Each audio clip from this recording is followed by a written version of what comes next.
हम लोग बिना देरी किए हुए हम लोग सीधे वीडियो पर चलते हैं। जैसा कि जानते हैं कि मैं आइडियल स्टडी सेंटर के माध्यम से इस वीडियो को बना रहा हूं और मैं प्रमोद कुमार सिंह आप लोगों के बीच में ये प्रश्न को अब सॉल्व करने जा रहा हूं। अब देखिए हम लोग ये प्रश्न देखेंगे।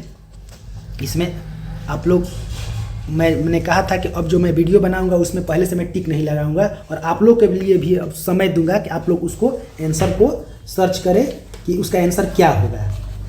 तो पहला प्रश्न आप लोगों के सामने है कि वैदिक काल में कृषि की सबसे बड़ी देन किस धातु की खोज थी। पहले प्रश्न को समझिए। प्रश्न है ना कि वैदिक काल में जो कृषि हुई थी उसमें सबसे बड़ी देन किस धातु की खोज थी। तो लोहा, इसका आंसर क्या होगा? इसका आंसर लोहा होगा। लोहा जो है बहुत बड़ी देन थी कृषि के लिए, क्योंकि लोहा की खोज हो चुकी थी। इसके पहले कृषि करने में हमको बहुत दिक्कत हो रहा था। नेक्स्ट प्रश्न है कि पादप प्रजनन और आनुवांशिकी विज्ञान में किन विधियों के जुड़ने से इसके क्षेत्र में अत्यधिक विस्तृत और बहुआयामी हो गया है। तो देखिए ज़्यादातर मैंने बताया था कि ज़्यादातर जो प्रश्न होते हैं उसमें अगर ए भी दे दे, बी सी दे दे, डी दे दे तो वही आंसर होता है। तो यहाँ पर देख सकते हैं कि पहले ऑप्शन में दिया गया है बायोटेक्नोलॉजी, तो ये भी सही है। दूसरे ऑप्शन में दिया गया जेनेटिक इंजीनियरिंग, ये भी सही है। तो ये जो हमारा तीसरा ऑप्शन है वो क्या है? ए और बी दोनों, यानी कि उपरोक्त दोनों क्वेश्चन का आंसर जो है हमारा सही है। तो इस तरह से हम लोग अब अगले प्रश्न की ओर चलते हैं।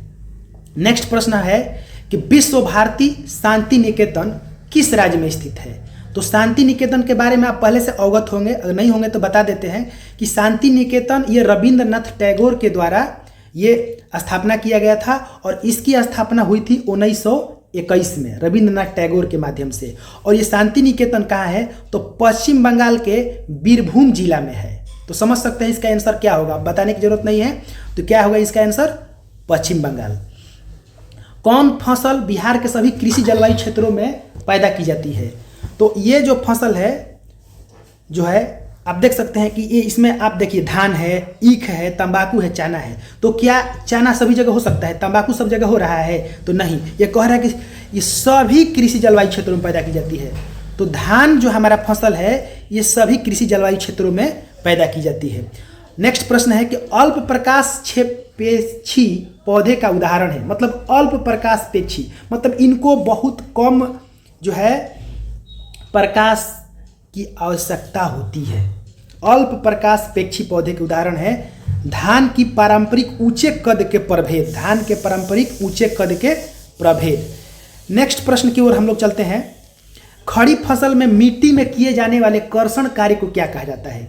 मतलब आपका फसल खड़ा है, ऐसा नहीं कि पहले फसल लग गया है, उसमें आप क्या कर रहे हैं ना कि मिट्टी में कर्षण करें, मिट्टी को हटाने का इधर उधर करने का काम कर रहे हैं। तो अगर फसल खड़ा हो तो वहाँ पर जो काम कीजिए उसको अंतरकर्षण कहा जाता है। क्या कहा जाता है? अंतरकर्षण।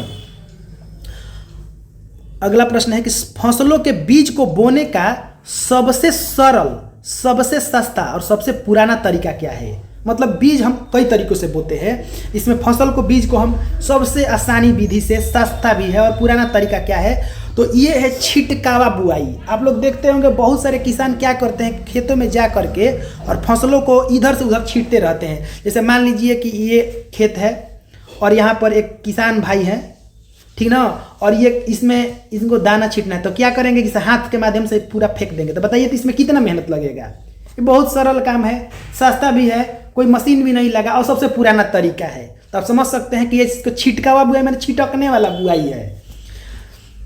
ऐसी फसलें जो कटते ही बिक कर अच्छी आमदनी देती थी। देखिए बहुत सारे ऐसे फसल है कि काटेंगे, उसको बाद उसको घर पे ले जाएंगे या उसको मशीन में ले जाएंगे, फिर निकालेंगे, फिर उसका प्रयोग करेंगे, बहुत सारे प्रोसेस के बाद वो बिकता है। लेकिन यहाँ पर कह रहा है कि कटते ही बिक कर अच्छी आमदनी दे देता है। तो ऐसे फसल को क्या कहते हैं? तो ऐसे फसल को कहते हैं नगदी फसलें। नगद पैसा मिल गया, नगदी फसलें। ऐसे फसल को क्या कहते हैं? तो नगदी फसलें कहते हैं। अब हमारा अगला प्रश्न है फल विज्ञान। ज़्यादातर इस सब विज्ञान में ना अंग्रेजी वर्ड फेमस रहता है, पोमोलॉजी। जैसे कि इंग्लिश वर्जन में आप देख सकते हैं यहाँ पर दिया गया है कि pomology is branch of which science. तो हम लोग हिंदी पर देख रहे हैं कि फल विज्ञान यानी पोमोलॉजी किस विज्ञान की एक शाखा है। तो फल विज्ञान हम लोग कहाँ फल खेती कहाँ करते हैं, पौधा फल का कहाँ रोपते हैं, हम लोग उद्यान में रोपते हैं। उद्यान विज्ञान है हॉर्टिकल्चर, इसमें क्या होता है फल सब्जी फूल और सजावटी पौधे को रोपा जाता है। 10 नंबर हमारा प्रश्न है कि बिहार में केंद्रीय विश्वविद्यालय किस जिला में स्थित है। केंद्रीय विश्वविद्यालय जो है सेंट्रल एग्रीकल्चर यूनिवर्सिटी, ये जो हमारा है ये समस्तीपुर में है। समस्तीपुर में कहाँ है, पूसा में है, समस्तीपुर के पूसा में है। इसका पूरा नाम है डॉक्टर राजेंद्र प्रसाद केंद्रीय कृषि विश्वविद्यालय। निम्न में कौन पौधे की वृद्धि को प्रभावित करने वाले कारक है। प्रभावित का मतलब है कि पौधे को प्रभावित कर दे, और फैक्टर कौन सा है, तो वो फैक्टर है इसमें से जलवायु संबंधी, जीवीय संबंधी और मृदीय संबंधी, यानी कि इसका जो आंसर होगा वह इनमें से सभी होगा। क्या होगा, इनमें से सभी। मतलब पौधे की वृद्धि को प्रभावित करने के लिए ये सारे कारक जिम्मेवार हैं। जलवायु भी होना चाहिए, जीवीय उनकी विशेषता होनी चाहिए, मृदा कैसी है। 12 नंबर प्रश्न है कि पृथ्वी की उत्पत्ति के साथ ही किसका उदय हुआ। जब हमारी पृथ्वी की उत्पत्ति हुई, जैसे कि पहले क्या हुआ, ब्रह्मांड बिग बैंग सिद्धांत के द्वारा ब्रह्मांड की उत्पत्ति हुई थी। ब्रह्मांड की उत्पत्ति में, ब्रह्मांड की जब उत्पत्ति हुई थी उसके साथ ही बहुत सारे ग्रह नक्षत्र तारे ये सब का निर्माण हुआ था। तो जब हमारी पृथ्वी की उत्पत्ति हुई तो उसके साथ ही किसका उदय हुआ, तो उसके साथ जो है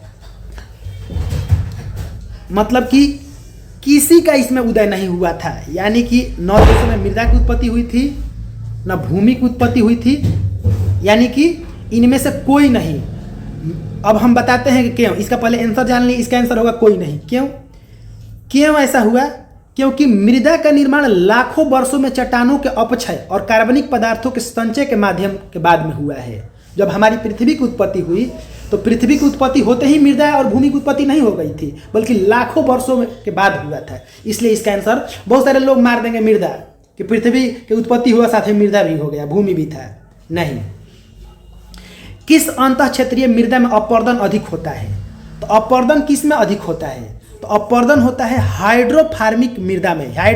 देखिए हाइड्रो शब्द आ जाए ना तो समझ आना है कि पानी से संबंधित है। जैसे पानी हमारा है तो पानी का जो सूत्र होता है वो होता है H2O, और इसका होता है मतलब हाइड्रोजन के मतलब कि 2 हाइड्रोजन के एक अणु में 2 परमाणु और ऑक्सीजन के एक अणु में 1 परमाणु मिलकर के जल का निर्माण करते हैं। यानी जल में ये हाइड्रोजन है, तो उसी से हाइड्रो मतलब यानी कि जो मृदा पानी से ज़्यादा घिरी हुई है, पानी में ज़्यादा लबालब है, उसका अपरदन यानी कटाव ज़्यादा होता है।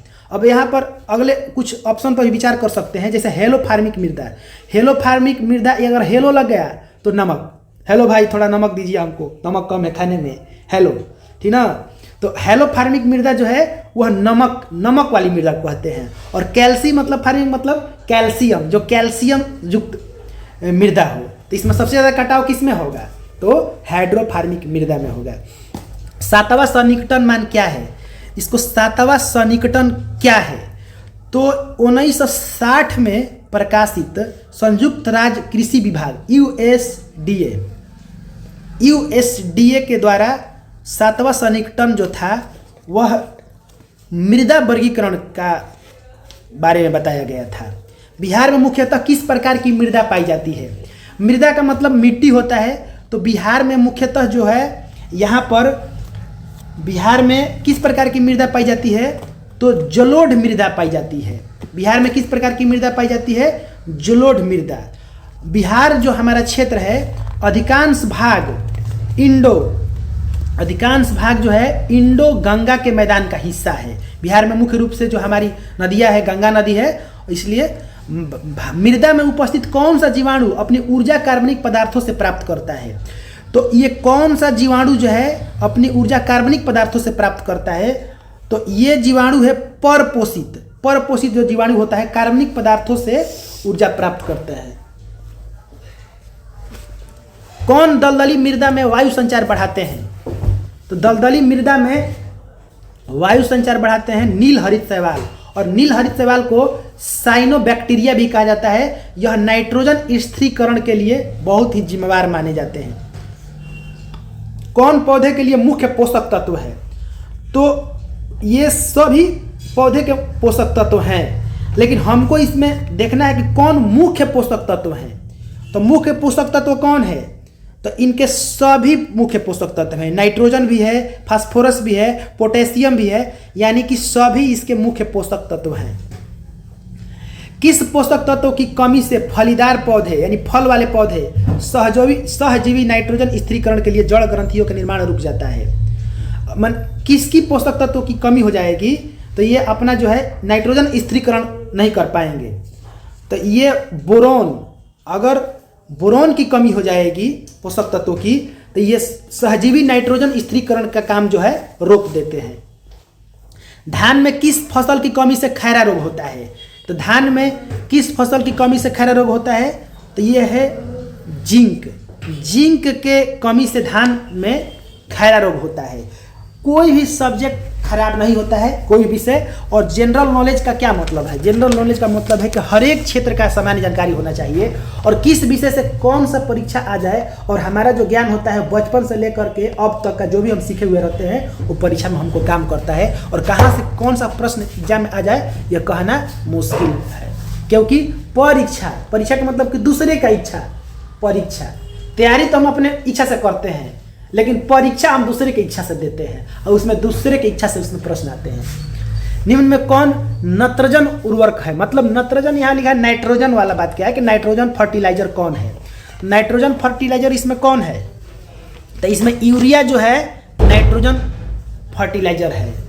और यहाँ पर कंपोस्ट जो है, कंपोस्ट वह जैविक उर्वरक है। कंपोस्ट क्या है? जैविक उर्वरक है। और एसएसपी क्या है? तो सिंगल सुपर फॉस्फेट है। किस सूक्ष्म जीवाणु की खोज ब्राजील तथा क्यूबा में गने के क्षेत्र में प्राप्त हुआ था?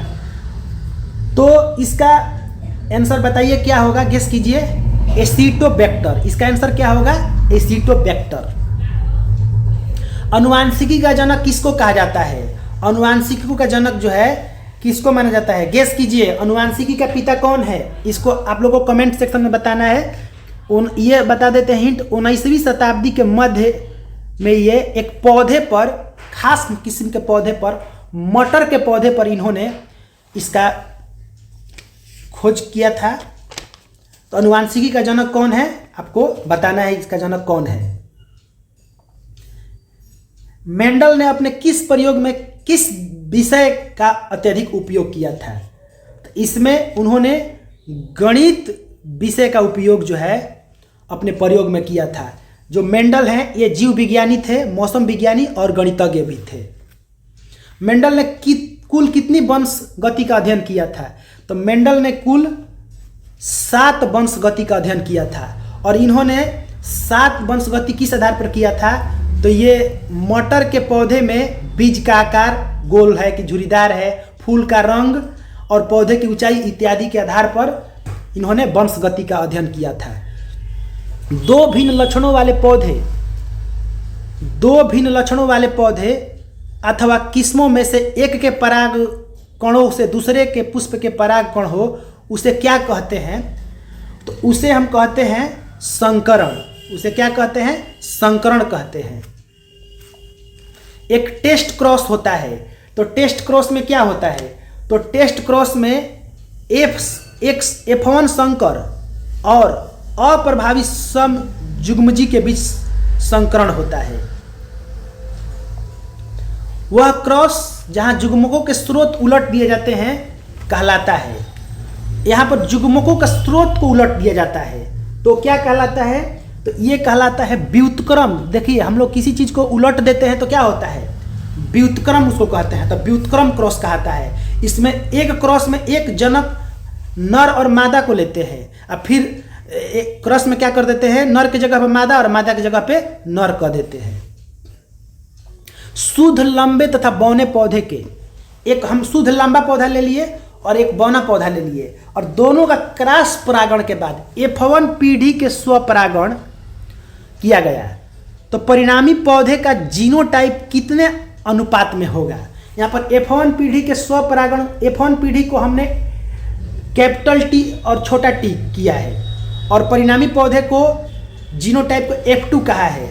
तो यहाँ पर इसको हम लोग देखते हैं तो ये टीटी गुणे टीटी कराया हमने, शुद्ध लंबे तथा बौने पौधे क्रॉस परागण के बाद स्वपरागण कराया हमने F1 पीढ़ी का। तो F1 का स्वपरागण मतलब टीटी को हमने टीटी से कराया।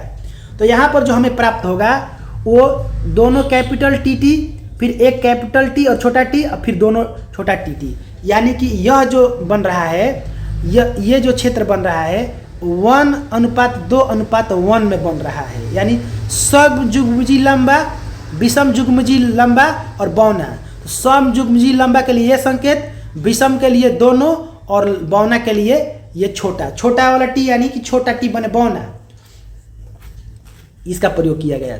यदि F2 पीढ़ी में जीनोटाइप और फिनोटाइप दोनों 1:2:1 के समान अनुपात दिखते हैं तो यह दर्शाता है हमको मोनोहाइब्रिड क्रॉस में अपूर्ण प्रभाविता।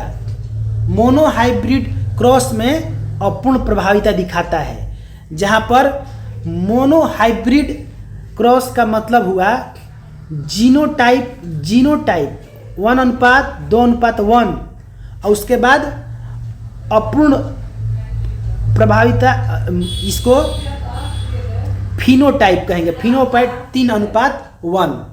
तो जीनोटाइप 1:2:1 और जो फिनोटाइप है वह 3:1 में होगा। बहुकारक परिकल्पना किसकी वंशगति की व्याख्या करता है? बहुकारक परिकल्पना किसकी वंशगति की व्याख्या करता है? तो वो करता है मात्रात्मक लक्षण का। मात्रात्मक लक्षण निम्नलिखित में कौन सी मात्रात्मक लक्षणों की एक विशेषता है? मात्रात्मक लक्षणों की एक विशेषता कौन है? तो मात्रात्मक लक्षणों की एक विशेषता है सतत विविधताएं। सतत विविधताएं। और यहाँ पर जो ये है असतत विविधताएं, एकल जीन नियंत्रण और स्पष्ट फिनोटाइप वर्ग, ये सब गुणात्मक लक्षण है। बहुकारक परिकल्पना के अनुसार प्रत्येक योगदान देने वाले जीन का प्रभाव होता है। तो प्रत्येक योगदान देने वाले जीन का प्रभाव होता है संचयी और छोटा। ये होता है संचयी और छोटा। निम्नलिखित में कौन सा लक्षण पर्यावरणीय कारकों से सबसे अधिक प्रभावित होता है? तो पौधे की ऊंचाई जो है पर्यावरणीय कारकों से सबसे अधिक प्रभावी होता है।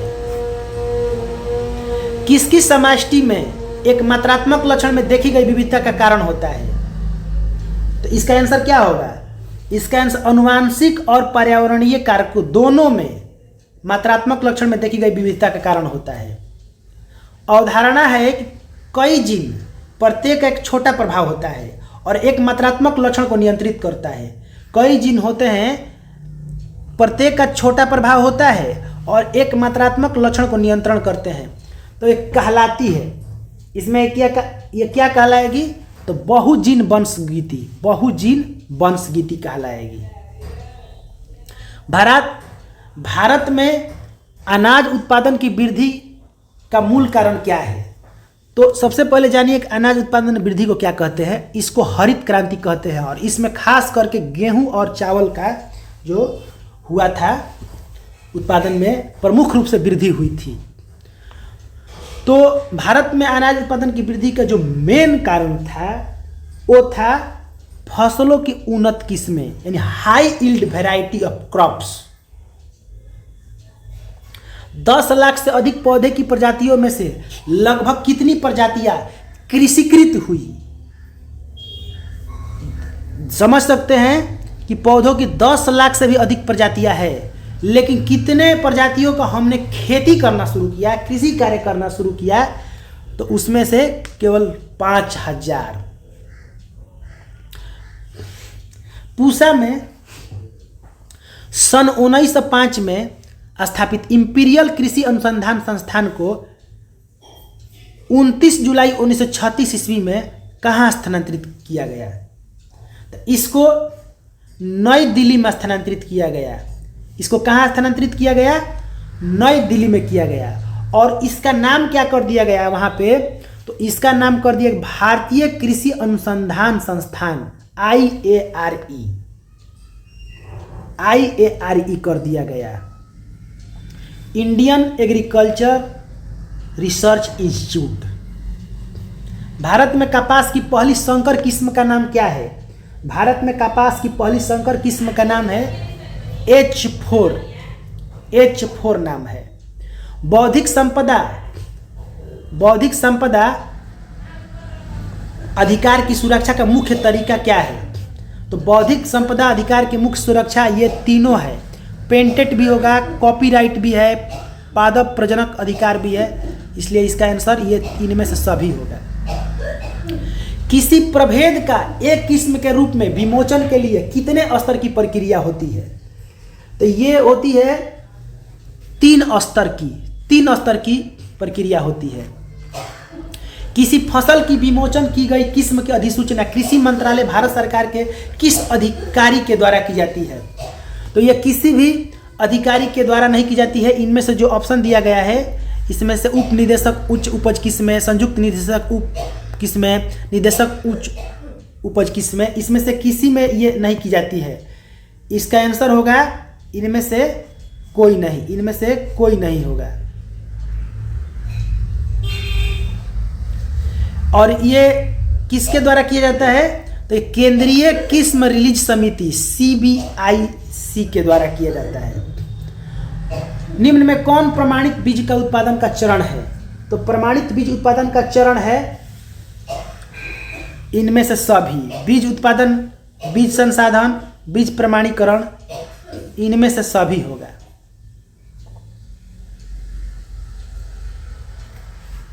नाभिकीय बीज की संतति और आधार बीज का जनक है। नाभिकीय बीज की संतति और आधार बीज का जनक है प्रजनक बीज। जीन बैंक में जनन द्रव्य को कितने तापमान पर अनुरक्षित किया जाता है? तो यह इसका आंसर होगा -180 डिग्री सेल्सियस, क्योंकि यह -180 डिग्री सेल्सियस से -196 डिग्री सेल्सियस तक इसका संरक्षण किया जाता है। राष्ट्रीय पादप अनुवांशिक संसाधन ब्यूरो का मुख्यालय कहाँ है? राष्ट्रीय पादप अनुवांशिक संसाधन का मुख्यालय कहाँ है? तो इसका मुख्यालय है नई दिल्ली में। इसका मुख्यालय कहाँ है? नई दिल्ली में है। इसका मुख्यालय है नई दिल्ली में।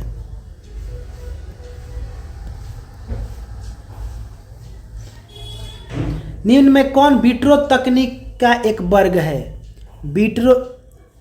विट्रो तकनीक का एक वर्ग कौन है?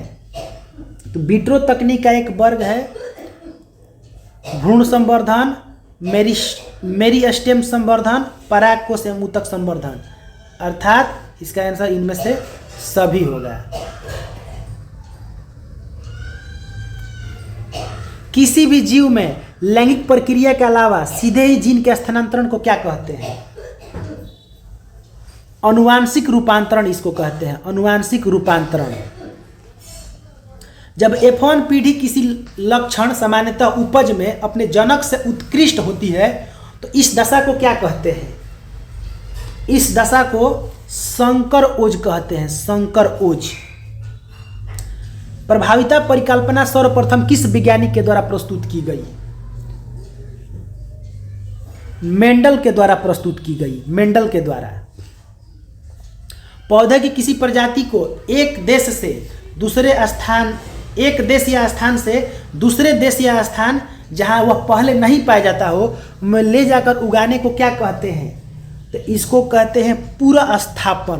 पूरा स्थापन, एक देश या स्थान से दूसरे देश या स्थान तक ले जाएंगे और वहां पर उगाएंगे तो इसको हम कहेंगे पूरा स्थापन। पादप प्रजनन के सबसे सरल विधि क्या है? तो पादप प्रजनन का सबसे सरल विधि शुद्ध वंश क्रम वर्ण। संकरण का क्या उद्देश्य होता है? यहाँ पर हम बात करेंगे कि संकरण का क्या उद्देश्य होता है। तो संकरण का जो उद्देश्य होता है वह संकर बीज उत्पादन, अनुवांशिक विविधता उत्पन्न करना दोनों होता है, ए और बी दोनों।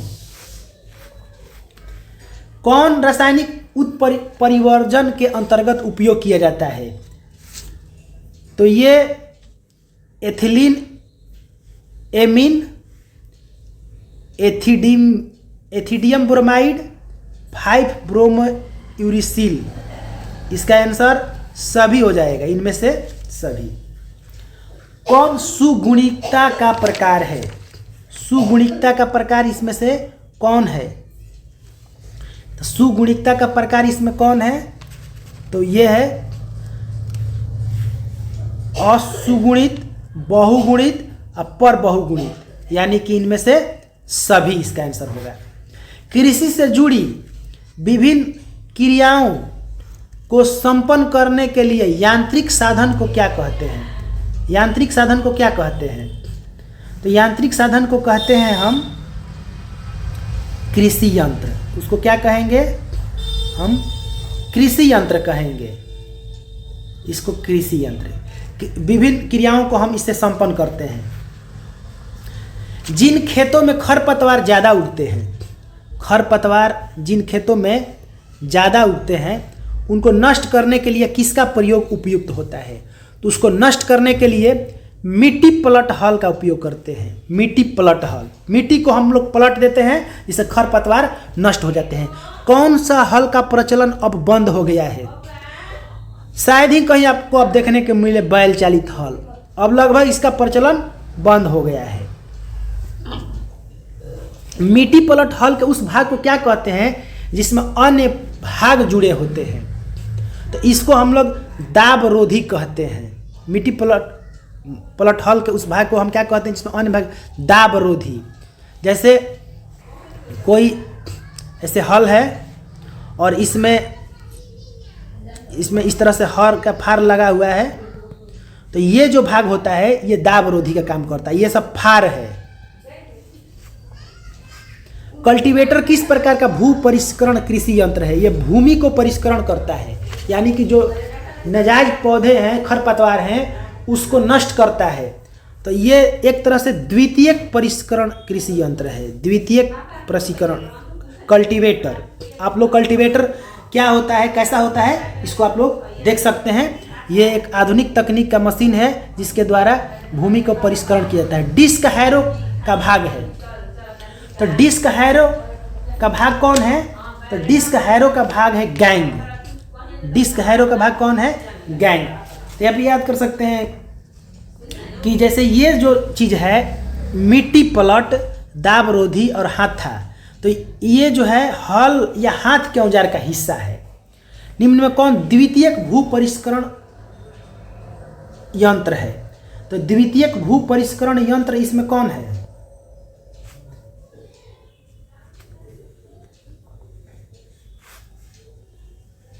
बताइए, गेस कीजिए इसमें कौन होगा? तो डिस्क हैरो। अभी मैंने चर्चा किया कि डिस्क हैरो जो है ये द्वितीयक भू परिष्करण यंत्र है। निम्न में कौन कल्टीवेटर का प्रकार है? तो कल्टीवेटर जो होता है वो दो प्रकार का होता है। स्प्रिंग रहित भी होता है जिसमें स्प्रिंग नहीं हो, स्प्रिंग युक्त भी होता है। ऑप्शन डी इसका आंसर होगा, ए और बी दोनों। Zero till seed. Zero till seed, seed माने क्या होता है? बीज, और फर्टिलाइजर माने होता है उर्वरक। तो zero till seed cum fertilizer drill किस काम के लिए उपयोग होता है? तो ये किस काम के लिए उपयोग होता है? तो ये होता है बीज बुआई के लिए। बीज बुआई के लिए जीरो टिल सीड का प्रयोग किया जाता है। इसमें बीज को जब इस मशीन के द्वारा बोया जाता है तो एकदम उचित दूरी पर, बिल्कुल उचित दूरी पर यह बीज रोपाई होता है, और इसमें पौधों के बीच में भी और गैप अच्छा खासा मिलता है, और एकदम बेहतर तरीके से, आधुनिक तरीके से बीज बुआई होता है। निम्न में कौन जुताई के लिए आधुनिक कृषि यंत्र है? आधुनिक कृषि यंत्र रोटावेटर है। यह जुताई करने के लिए रोटावेटर जो है आधुनिक है। जबकि यहाँ पर देख रहे हैं ऑप्शन में जो देसी हल, मिट्टी पलटने वाला हल और डिस्क हल, ये सब पुरानी यानी प्राचीन काल की ये सब यंत्र हो गई, और रोटावेटर जो है आधुनिक कृषि यंत्र है।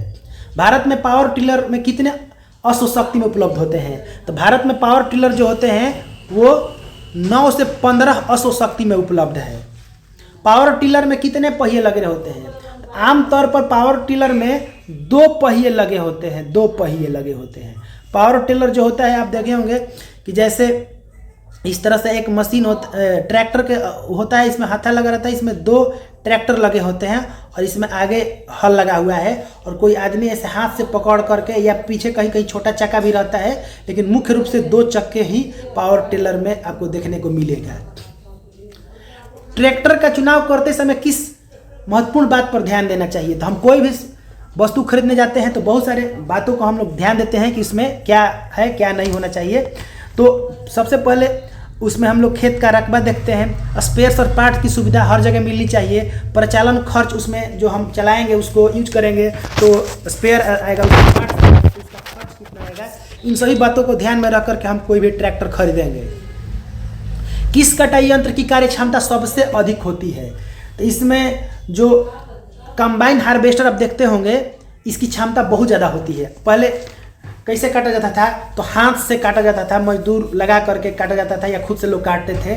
लेकिन उसमें क्या होता था कि एक छोटे से खेत को काटने में बहुत दिन लग जाता था, लेकिन यहाँ पर सैकड़ों बीघा खेत, कई एकड़ की भूमि की खेत को कटाई जो है, गेहूं, धान या कोई भी फसल का, एकदम बहुत ही कम समय में हो जाता है। तो इसकी कार्य क्षमता बहुत ज़्यादा होती है। अभी धान के खेत का कटाई इसके माध्यम से हो रहा है।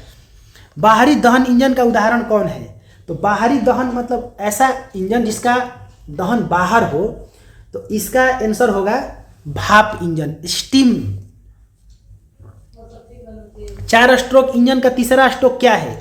तो किसी भी इंजन में जो 4 स्ट्रोक वाला इंजन होता है उसमें 4 चीज़ें होती है। पहला होता है सक्शन स्ट्रोक, दूसरा होता है कंप्रेशन स्ट्रोक, तीसरा होता है पावर स्ट्रोक और चौथा होता है एग्जॉस्ट स्ट्रोक। आप चारों को याद कर सकते हैं। कभी भी पूछ सकता है कि पहला कौन है, तो पहला सक्शन है, दूसरा कंप्रेशन है, तीसरा पावर है, चौथा एग्जॉस्ट है, ठीक ना। तो इस तरह से पूछा है कि तीसरा स्ट्रोक क्या है? तो तीसरा स्ट्रोक पावर स्ट्रोक है। इंजन की गति को एक समान रखने के लिए इंजन का कौन सा भाग यह काम करता है? तो इंजन की गति को एक समान कौन करता है?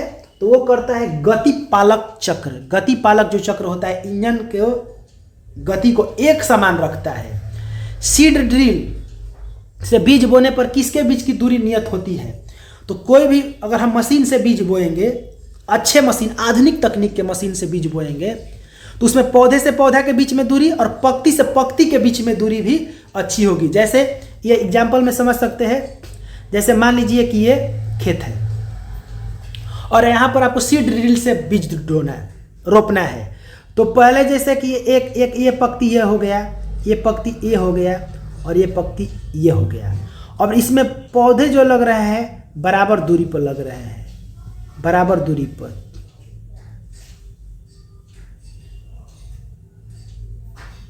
जो कि हाथ से या प्राचीन मशीनों से संभव नहीं है। तो सीड ड्रिल से बीज बोने पर जो पौधे होंगे एक नियत दूरी से होंगे, पौधे से पौधे के बीच में अच्छा गैप रहेगा और पंक्ति से पंक्ति के बीच में भी बेहतर होगा। इसलिए इसका आंसर क्या हो जाएगा? इसका आंसर हो जाएगा ए और बी दोनों।